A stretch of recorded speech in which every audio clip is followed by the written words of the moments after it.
Alors Nicolas, est-ce que vous pouvez me parler de la meilleure idée que vous ayez eue de votre vie? À part faire des enfants.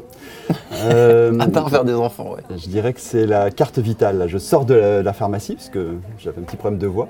J'espère qu'elle va durer jusqu'à la fin de cette interview. Et on m'a demandé ma carte vitale. Et la carte vitale, c'est moi. Autrement dit, si je n'avais pas convaincu en assistant beaucoup François Beauchoff, qui était le responsable de la Caisse nationale d'assurance maladie à l'époque, de ne pas appeler son produit la carte Casam Sésame, nous aurions des médecins qui tous les jours demanderaient « Vous avez votre carte Casam Sésame ?»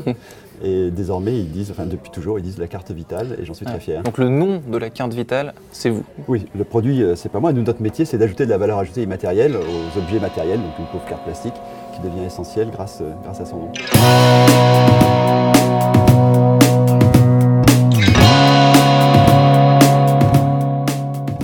Bonjour à tous et bienvenue dans le Talk Décideur. Aujourd'hui, j'accueille le publicitaire et influenceur Nicolas Bardès, qui est aujourd'hui vice-président de TBWA Monde. Il a publié il y a 10 ans un livre qui s'appelle toujours, puisqu'il l'a apporté avec lui, L'idée qui tue. Alors aujourd'hui, Nicolas, bonjour. Bonjour. Est-ce que l'idée qui tue, le secret des idées qui durent, c'est ce qu'il y avait sur votre couverture, est-ce que c'est toujours le même secret il y a 10 ans qu'aujourd'hui? Bonne nouvelle, on peut encore lire le livre. Il y a peut-être des choses intéressantes à y trouver encore aujourd'hui.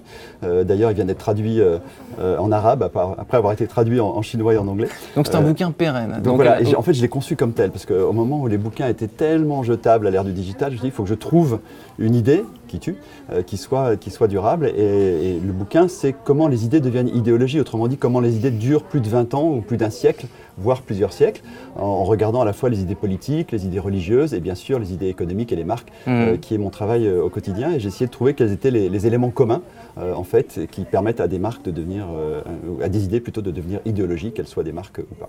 Et donc concernant votre livre, vous avez pour un moment tenu votre pari. Là, vous êtes à 10 ans.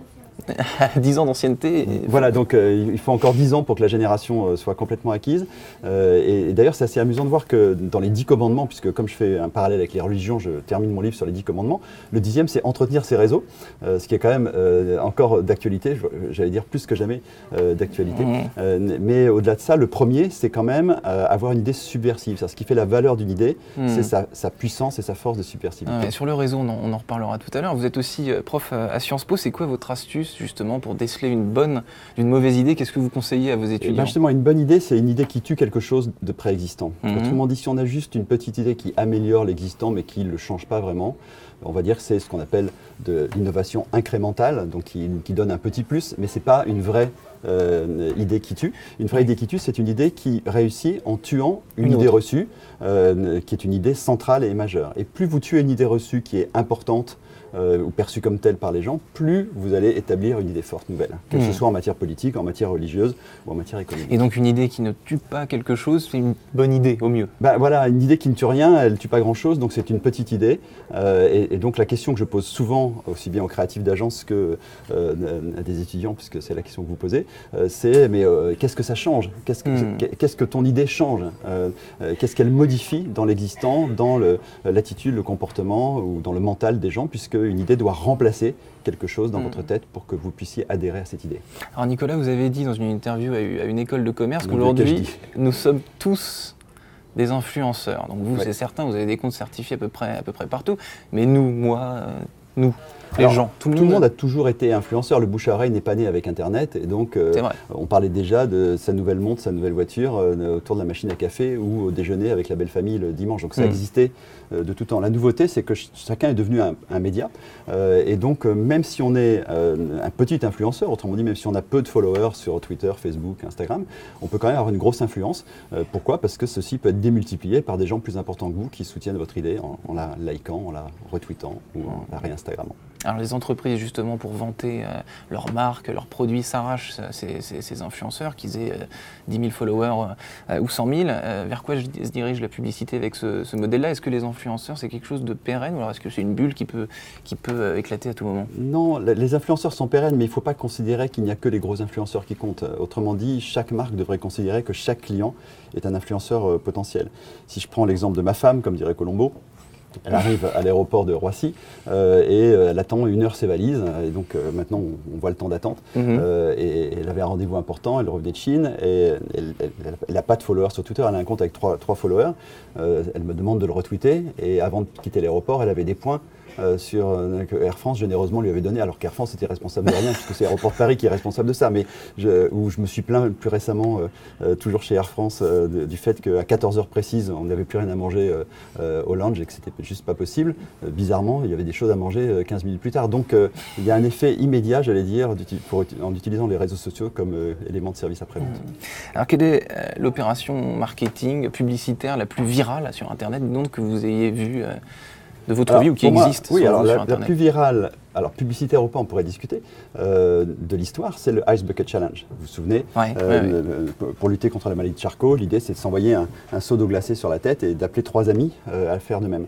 Et une opération extrêmement virale, c'est une opération qui remplit ce que j'appelle les 3 E, la condition des 3 E. Le E de l'ego, le E de l'expérience et le E de l'exclusivité.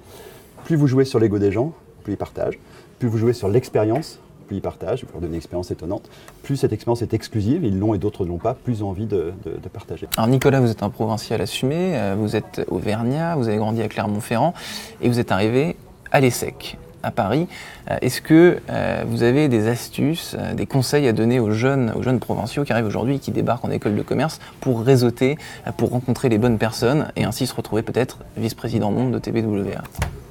Alors, je ne sais pas si je conseillerais à qui que ce soit de faire exactement ce que j'ai fait. Chacun avance son propre chemin. Et en plus, tout n'est pas racontable. Mais il y a des valeurs sûres quand même. Mais par contre, ce que je crois, c'est qu'on a des facultés aujourd'hui pour réseauter et s'intégrer qu'on n'avait absolument pas autrefois. Et de ce point de vue-là, les réseaux sociaux en général et certains réseaux sociaux en particulier sont décisifs. Moi, ma recommandation serait de dire, soyez actifs sur les réseaux sociaux les plus nouveaux.